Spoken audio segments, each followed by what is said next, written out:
Assalamualaikum warahmatullahi wabarakatuh. Buku Sejarah Nasional Indonesia jilid yang kelima ini berisi mengenai sejarah kolonial, yaitu zaman pemerintah Hindia Belanda yang telah mengambil VOC dari lembaga perdagangan yang didirikan oleh Heren 17.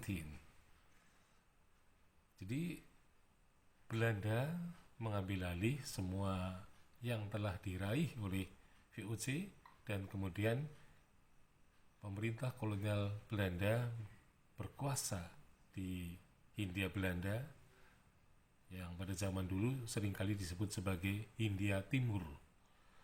Nah, tetapi kemudian disebut dengan Hindia Belanda.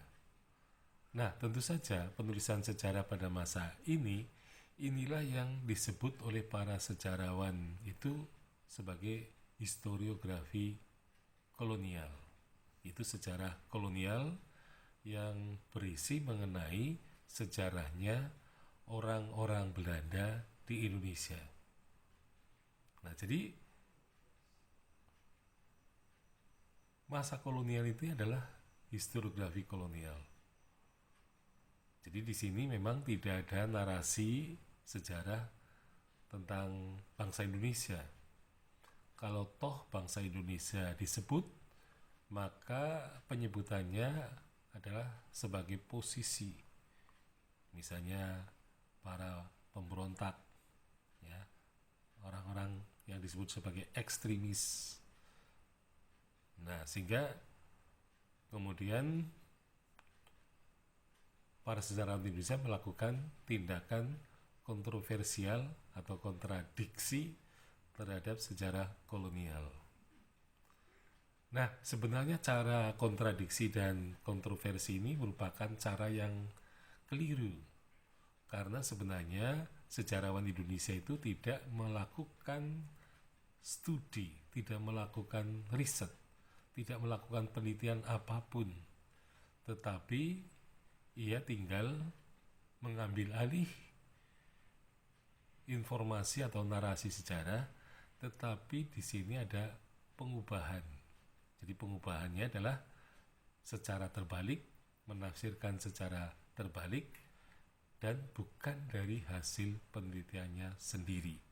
Nah, sehingga bisa dikatakan sejarawan Indonesia itu melakukan plagiasi terhadap karya Belanda dan kemudian dianggap sebagai karyanya sendiri, dan bahkan ada juga yang tidak melakukan kontroversi atau kontradiksi, tetapi mereka menjadi semacam penerus pendirian-pendirian pendapat-pendapat orang Belanda tentang sejarahnya itu. Sehingga misalnya orang Indonesia dengan bangga sekali mengatakan bahwa kita pernah dijajah 350 tahun oleh Belanda, yang tentu saja informasi itu, narasi itu tidak tepat. Jadi Indonesia tidak pernah dijajah selama 350 tahun oleh Belanda, termasuk kalau dihitung antara Belanda, VOC dengan Belanda, atau yang di dalam tradisi Jawa atau tradisi Indonesia, VOC itu seringkali disebut company. Ya, karena company ini adalah merupakan persatuan pedagang Belanda yang ada di Indonesia. Jadi company adalah VOC, sedangkan Hindia Belanda adalah mereka yang mengambil alih kekuasaan setelah VOC bubar, ya, pada penghujung abad ke-18 gitu ya. Nah, karena ini merupakan sejarah kolonial, maka sebenarnya bangsa Indonesia bisa memperkaya sejarah kolonial ini, terutama dengan cara mencari data atau memisahkan data yang ada di dalamnya. Kemudian data dari sejarah kolonial ini sebenarnya sangat berguna, terutama untuk memperoleh fakta-fakta sejarah.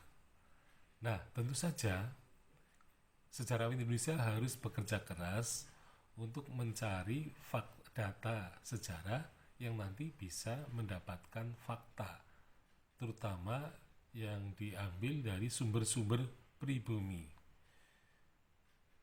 Ya, entah apapun, ya, apakah itu tradisi lisan atau historiografi Indonesia, historiografi tradisional yang bisa dimanfaatkan untuk menulis sejarah pada abad ke-18, ke-19 itu ya. Jadi awal abad ke-19 itu. Jadi sebagai sejarah kolonial dan nanti akan diakhiri pada zaman pemerintahan pendudukan Jepang. Jadi masa kolonial Belanda itu akan berakhir ketika Jepang berhasil mengalahkan Belanda, sehingga Belanda kemudian menyerahkan kekuasaannya kepada pemerintahan pendudukan Jepang yang bersifat militeristis itu. Nah, di sini sebenarnya Sartono mengatakan bahwa historiografi kolonial ini tidak boleh dibuang begitu saja.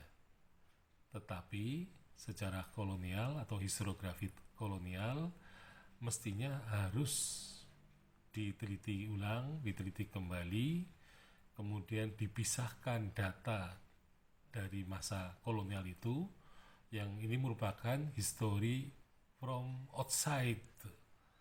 Nah, tentu saja untuk melakukan penyeimbangan penulisan sejarah perlu ada history from within, supaya antara informasi asing luar dengan informasi dalam bisa ada titik temu.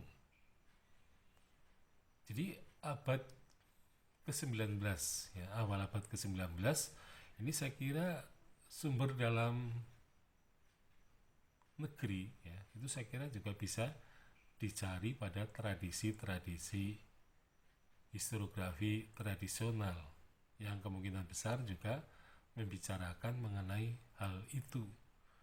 Nah, sehingga sejarah Indonesia nanti akan bernuansa data dari zaman Belanda, tetapi juga ada data dari dalam. Nah, di sini sejarah Indonesia yang jilid kelima tentu saja akan lebih berbau Belanda kalau para sejarawannya tidak mengusahakan sumber-sumber dari dalam. Artinya historiografinya itu akan menarasikan, yaitu narasi kehidupan orang-orang Belanda sebagai pelaku utama di dalam sejarah. Nah, sementara bangsa Indonesia yang ada di negerinya sendiri adalah bangsa yang terjajah, bangsa yang tidak merdeka, bangsa yang berada di bawah kekuasaan asing, bangsa yang tidak berdaya, bangsa yang selalu menderita di negeri yang kaya raya, tetapi mereka menjadi miskin. Dan inilah yang perlu dicari. Mengapa begitu? Ternyata bahwa di antara bangsa Indonesia seringkali muncul para pengkhianat-pengkhianat bangsa yang menyebabkan bangsa Indonesia mudah dipecah belah, bangsa Indonesia mudah dikuasai oleh orang asing. Nah, sehingga akhirnya bangsa Indonesia menjadi bangsa yang terjajah, yaitu bangsa yang dieksploitasi secara ekonomi, secara budaya. Nah, sehingga ketika merdeka, bangsa Indonesia dalam keadaan miskin, bodoh, dan tidak berkembang.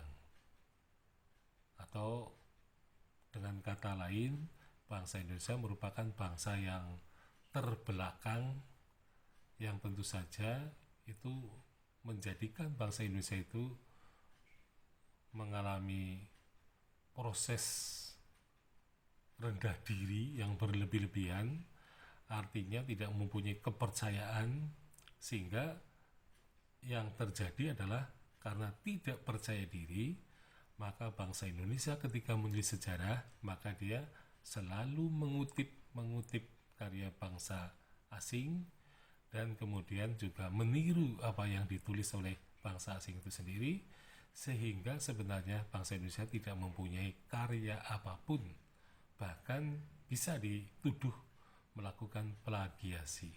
Sekian, Assalamualaikum warahmatullahi wabarakatuh.